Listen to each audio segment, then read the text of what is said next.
Atlanta Hawks GM Travis Schlenk was kinda put in the hot seat during the 2020 offseason after he spent a combined $134 million to sign veterans Danilo Gallinari and Bogdan Bogdanovic in free agency, which comes after the Hawks finished the previous 3 seasons at the bottom tier of the Eastern Conference standings. But after the team replaced head coach Lloyd Pierce and hired Nate McMillan, things started to turn around as Atlanta accumulated an outstanding 27-11 win-loss record under their new coach, and with this superb end of the season run, Hawks star Trae Young entered the playoffs for the first time in his career while also leading the team to an unexpected postseason run which put them 2 games away from making the NBA Finals. And with this, GM Travis Schlenk's offseason and draft moves over the past 3 years started to look like it was all part of a genius master plan, because looking at it, the Hawks currently not only have one of the best young stars in the league in Trae Young, but also one of the best young cores in the NBA, which could very well contend for a pretty long time. And in the recently concluded 2021 NBA Draft, we've again witnessed how the Hawks have continued to build around Trae Young the right way,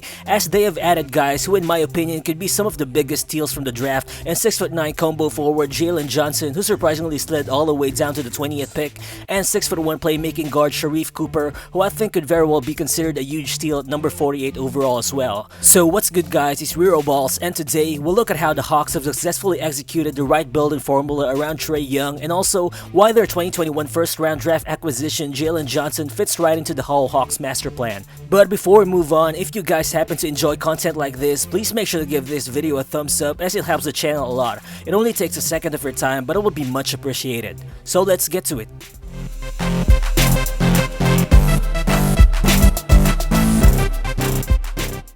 Even prior to joining the Hawks in 2017, Travis Schlenk was already famous for being the assistant general manager of the dynasty-building Golden State Warriors teams. But as Atlanta's GM, he'll probably be mostly known as the guy who passed on Luka Doncic with the 3rd overall pick of the 2018 NBA Draft in order to trade down for the 5th pick to acquire Trae Young and an additional first-rounder who became Cam Reddish. While after Doncic won Rookie of the Year and took the NBA by storm during his first 2 seasons, a lot of fans were left wondering if the Hawks kinda messed up with that specific draft day decision, but as we've seen, everything just started to make sense during Trae Young's 3rd season, as the star point guard blossomed and looked like an absolute star during his first ever playoff appearance while leading the Hawks all the way to the Eastern Conference Finals. And basically, I think what Travis Schlenk has shown the NBA here is that you don't necessarily need to land the best player in a certain trade to make things work, and what the guy was trying to do was simply finding the right prospect who he could build around by adding complementary pieces around him in order to build a unit that could be better than the sum of their parts. And the Hawks did exactly that by acquiring extra picks to move around the draft to get the exact players that they wanted around Trae Young. Well, I mean, if you look at it, the Hawks weren't really that lucky in the draft, as they've never had a top 3 selection other than in 2018, but Schlenk has just never missed up to this point. I mean, since being in charge, he's drafted John Collins with the 19th pick in 2017, then in 2018, he traded down for Trae Young while also drafting Kevin Huerter and Omari Spellman outside of the lottery, then he drafted 2 lottery picks in DeAndre Hunter and Cam Reddish in 2019, then he got Onyeka Okongwu with the 6th pick in 2020. Well, you can say that the only miss that he had was Omari Spellman, but he drafted the guy with the last pick of the first round in 2018 in the same draft where he also got Trae and Kevin Huerter, so he basically still got winning players overall. And finding the right pieces through the draft was important, but of course, everything still starts with Trae Young. I mean, in his very first playoff appearance, Trae put up almost 29 points and 9.5 assists per game, which is ridiculous for a guy who's never stepped on the big stage before. While Trae is just a prototypical modern-day NBA pick-and-roll guard who can create his own shot off the dribble, while also having the ability to pick defenses apart on the move. And as is shown, he's just the perfect type of offensive centerpiece who just needs a couple of roll men and some able shooters around him for him to be able to generate shots for himself and for his teammates. While of course, Trae already had guys like John Collins and Kevin Huerter around him, but again, you gotta credit the front office for pulling the trigger on veterans like Clint Capella, who has proven to be the ideal pick-and-roll running mate for Trae, and guys like Bogdanovic and Gallinari or Lou Williams, who are exactly the kind of veteran shooters and playmakers who really helped raise the team's playoff ceiling. And overall, during the 2020 to 2021 season, I think Trae Young just looked like he was able to trust more of his teammates with the Hawks' overhauled roster. Well, I mean, yeah, he still had the ball in his hands most of the time as expected. He also averaged pretty much the same number of assists from the prior season, and while his scoring average dipped a little bit from 29.6 to 25.3 points per game, he did noticeably cut down in his turnovers from 4.8 to 4.1 turnovers per game, which isn't that big of a difference, but still, I think it pretty much indicates some progress especially with Trae looking more and more comfortable playing off the ball, especially in the playoffs. But more than the front office putting effort in surrounding Trae Young with some great offensive pieces, I think they've also pretty much addressed his defensive problems right from day one as well. Well, I personally don't think Trae is a bad defender per se, but I mean, it's just hard to deny that he's only 6'1" while weighing only 180 pounds. So basically, this is where Travis Schlenk's plan becomes more evident too.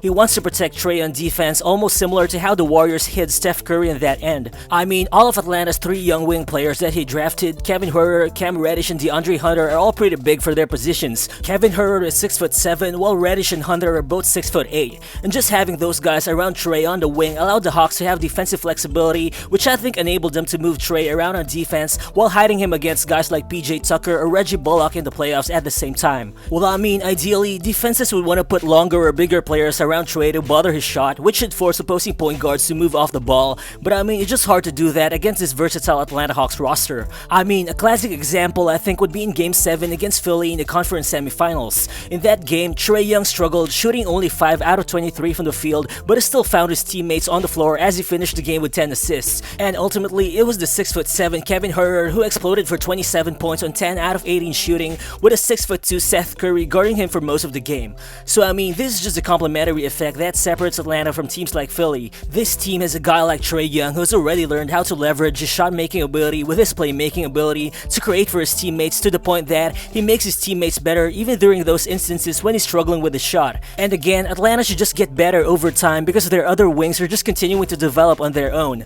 During the regular season, second-year player DeAndre Hunter averaged a solid 15 points per game on a solid 48% shooting from the field. I mean, this guy is pretty much a do-it-all wing who can create his own shot, rebound, defend at least 3 positions, and we've seen how crucial his defense was against Julius Randle in the first round of the playoffs. And they also got Cam Reddish, who's 2 years younger, but who just might have a higher upside with his combination of skill, strength, and speed in the perimeter. And after coming back from injury, he averaged a solid 12.8 points, 3.5 rebounds, and 1.8 steals, while shooting 53% from the field coming off the bench during the conference finals. And the Hawks still have another switchable small ball center in Onyeka Okongwu, and they've also locked up second star John Collins long-term as well. So I mean, at this point, I think the Hawks have just pretty much set up a solid young versatile core around Trae Young for the foreseeable future. But again, in the 2021 draft, Travis Schlenk hit the jackpot with 6'9" Duke forward Jalen Johnson, leading to the Hawks with a 28th overall pick. And I personally think that outside of Trae Young, Johnson could be the highest upside pick that the Hawks have landed over the past 3 years.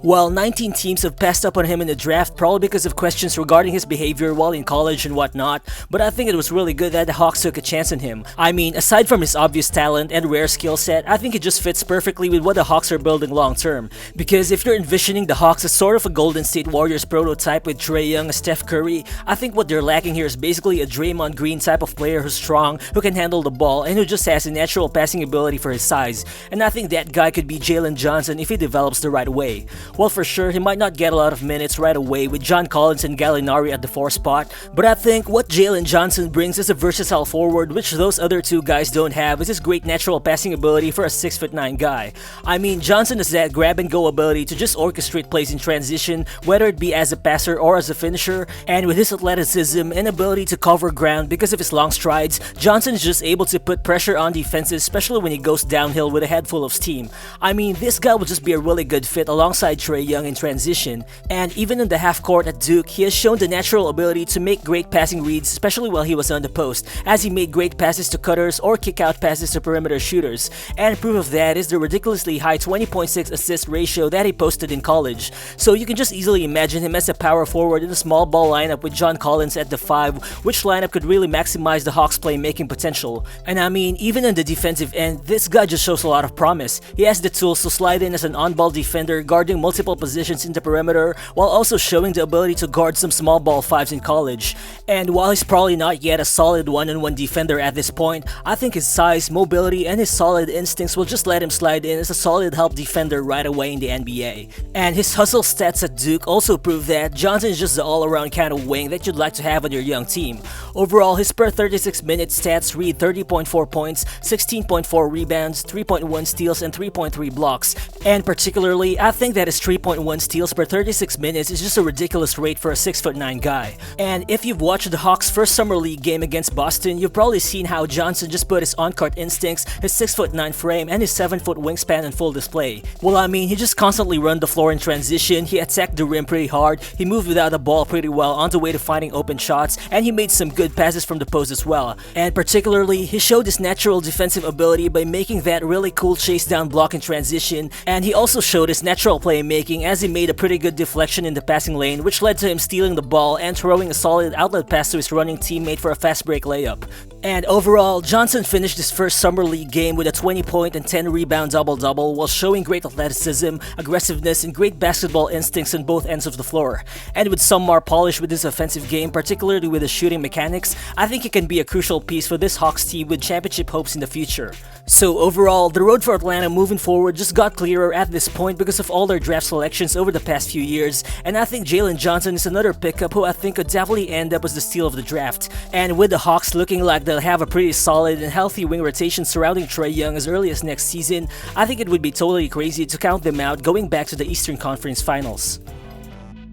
Thank you if you made it this far into the video, and if you're new to the channel, please make sure to consider subscribing as well. Again, this is Balls, and I'll see you on the next one. Peace.